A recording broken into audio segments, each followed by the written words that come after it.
step into the year of no limits. Welcome sa tong online simbalay. Ang simbalay gimodelo ni Jesus para siyang katawhan. Kita nga templo sa Dios magsimba dili lang sa simbahan, kundi usab sa tong mga panimalay, bisan asa ug bisan kanusa. Ang presensya sa Dios dili manimitahan sa kadaghanon. Ingon pa sa Mateo 18:20, kay kun may duha o tulo nga magatigom diya sa akong ngalan, ana ako didto uban kanila. Ang tinuod nga pagsimba maong hingpit nga paghalat sa tong kinabuhi ngadto sa Dios. Ingon pa sa Roma 12:1, busa mga igsoon, tungod sa dakong kaluoy nga gipakita sa Dios kanato, naghangyo ako kaninyo nga itugyan ninyo iyong mga lawas ngadto sa Dios ingon nga buhing halad, balaan ug makaypamuot kaniya.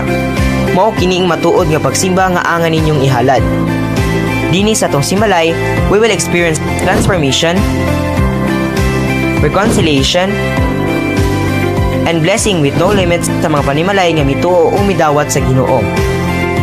So to all of our Simbalay leaders, regular attendees, especially our VIPs, ug sa tanang Simbalay stations all over and outside Bukidnon, welcome sa tong online Simbalay. This is the year of no limits. Hibalo mga igsoon, padayon ta sa atong dawn prayer through Google Meet from 3 to 5 a.m.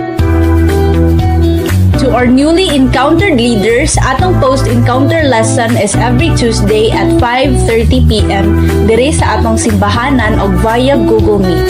Padayon pud ta sa atong leadership night every Saturday at 5:30 p.m. Padayon gihapon ta sa atong campus cell sa Kitaw-Taw National High School.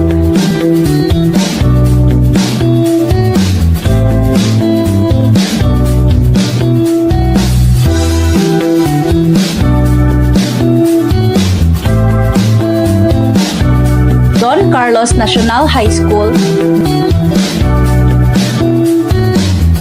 Don Carlos Polytechnic College ug sa Bukidnon National School of Home Industries. See you all mga igsoon.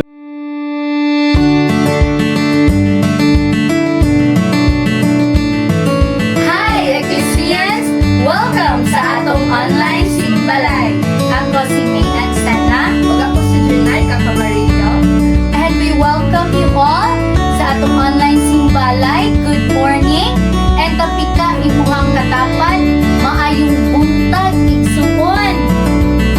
Okay! And we recognize everyone also na naka-join different areas, different forums, no? Mga asa mga stations karon na nakikita. Welcome kaayo ta sa atong online simbalay.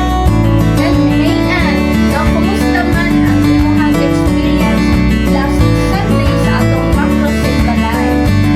Okay, hallelujah. Salamat igayon po sa pagpamuhat ni Lord last Sunday because it was our macro simbalay sa Forum 3 San Nicolas, and blessed kayo po to spend my birthday sa pag-serve niya kay Lord. And I am very happy and grateful sa mga kinabuhi, sa leaders, and sa ato apong mga pastors and pastora. So, yeah, and natin Junay ka, no? How was your takeaways or sa imong takeaways last Sunday? Isa kayo sa nag-refer sa ako last Sunday. Sabi naman, pagkatinawag sa Diyos, si Lord wants us na maka-update sa dako kung maglaman sa ating and for us to experience at mamunang dapat to respond na sa tawag sa Lord. Amen. So, and for our macro simbalay report, now we have 30 stations and also 154 adults, and we have 25 VIPs and a kids of 105. Wow! Hallelujah! Yeah.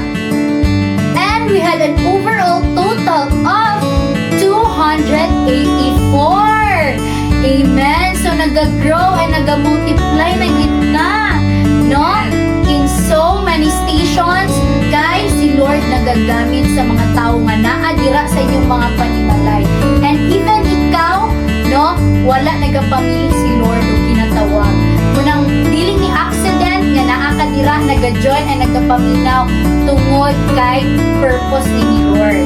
Amen. And behind every teams nga nagahimong no, every network nga nag-grow and also no mga teams yun naga-involve sa buhaton is our man of and woman of God. That's why we recognize our man and woman of God, Pastor Arnold Camarillo and Pastora Ana Fe Camarillo. Amen! No? Sila jud ang naga-instruct, naga-guide sa atua. And also, sa mga teams nga behind ani nga successful nga buluhaton ni Lord is our multiplying networks. And we will start with Wise Warriors.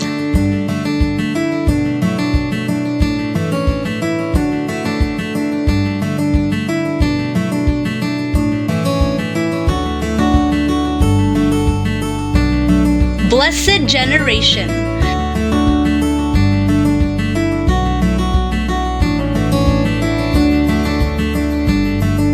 Soul Conquerors.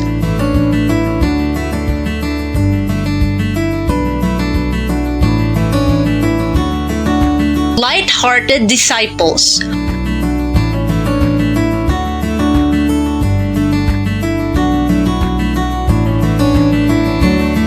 Covenant Keepers.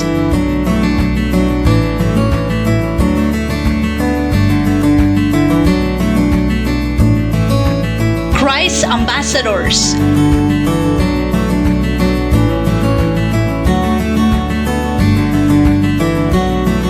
Multiplying Warriors. Lion of Judah.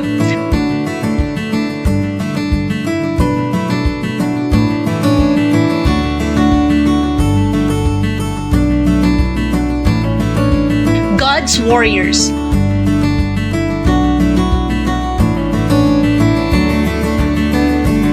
Bond of Brothers. Victorious Harvesters.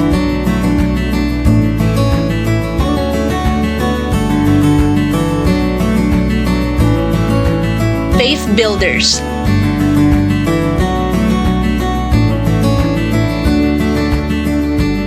Legacy Carrier Successors.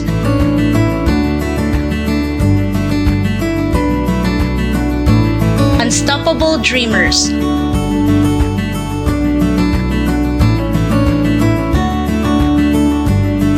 Soul Winners. Soldiers of God. Faithful Followers. United Servants. Living Epistles. Light Bearers. Mighty Remnants. So at this moment, no, let us prepare ourselves na mag-worship sa Lord, no, i-ready na ito mga kaugalingon, ang atong kasing-kasing, because we are about to worship an amazing God. Amen. So, i-prepare ang atong mga kamot sa pagpakpak and mga dance moves sa pagsayaw. Okay, let us now praise and worship the Lord. Maayong adlaw sa atong tanan, adlaw para sa Ginoo. Today is our Simbalay Day. Hallelujah. Pwede ba nato palakpakan si Lord? Deserve si Lord sa imong energy karon, sa imong kinabuhi karon. Ingon ang word ni Lord in John 3:16, for God so loved the world. Gihigugma ka sa Ginoo, igsoon inay mong tapad. You are loved by the Lord. That He gave His only begotten Son, Jesus Christ, our Lord, to those who believe in Him will not perish but have eternal life. So karon atong awiton ang gugma sa Ginoo nga nahigugma sa imuha, mao nang luwas ta karon. Hallelujah! What a happy day in the Lord! For this is the day that the Lord has made. We will rejoice and be glad in it. Hallelujah! Let's sing the song as we declare praises of Him. Nagawas ang akong kalipay sa dihang nahimog suka diri sa kinabuhi.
Diyos, ako magpabilin. Mulukso, muluksugo, muluksugo sa gugma mo. Kana ko nagabag, musayaw ko sa gugma mo. Kana ko nagabag, isyagit ko ang ngalan mo. Kana ko nagabag, ibayaw ko ang ngalan mo. Kana ko nagabag, mulukso ko sa gugma mo. Kana ko nagabag, musayaw ko sa gugma mo. Kana ko nagabag, isyagit ko ang ngalan mo. Kana ko nagabag, ibayaw ko ang ngalan mo. Kana ko nagabag, oh Jesus, ang ngalan mo. Sa ako nagabago. Hallelujah. Yes, Jesus. Kapungan man ang baha. Kapungan lang baha. Yes. O hinaguro sa gugma mo. Sa gugma mo, O Diyos, ako magpabilin. Kapungan lang baha. O hinaguro sa hangin. Sa gugma mo, O Diyos, ako magpabilin. Hey! Mulukso ko sa gugma mo. Kana ko nagabag, isayaw ko sa gugma mo. Kana ko nagabag, isyagit ko ang ngalan mo. Kana ko nagabag, ibayaw ko ang ngalan mo. Kana ko nagabag, nagabago ka. Kana mo ang ngalan mo. Ang ngalan mo, oh Jesus. Yes, oh God, hallelujah. Yes, Jesus. Yes, oh God, Lord, salamat kay Ginoo. Salamat sa kabaguhan, Lord. Lord, salamat. Nagiuna yun na mo, Lord, ang pagpangita sa imong presensya, sa imong pagkahari, sa among mga kinabuhi. Lord, nasabdan sa imong mga katauhan, Lord. Pinaka-importante ang adlaw sa imong adlaw, Ginoo. Lord, kami tanan nga nagadahi karon, nagapasalamat karon. Lord, nagatinguha nga malipay ka, mahimuot ka sa imong trono. Lord, ang among pagdahig, insenso, pahumot sa imong trono karon. Lord, mas labaw ka. Ikaw ang Diyos na mas labaw. Hallelujah. Oh, come on, church. Let's give our hearts to the Lord. No, let's offer it as a living sacrifice. Holy, blessing before Him. Buhi nga halad para sa atong Ginoo. As we declare the song, O Diyos, ang kinabuhi ko, ihalad mo kini, kanimo lamang. Hallelujah. Oh, yes, Jesus. Oh, Jesus. Oh, Diyos, ang kinabuhi ko, ihatag ko kini kanimo.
sa among taliwala karon. Lord, giampingan namo, gitipigan namo ang among mga kinabuhi para lamang kanimo, Dios. Lord, salamat.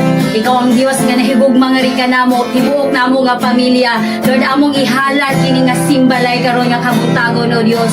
Lord, maghari ka sa kanunay. Ang imong pulong, Lord, imong ipadayon sa matag usa karon. Lord, imuhang kingdom mahitabo sa among mga kinabuhi. And right now, oh God, among ihatag mga pagpasidungog, mga pagpasalamat, honor and glory alone be yours in the mighty name of Jesus. Amen and amen.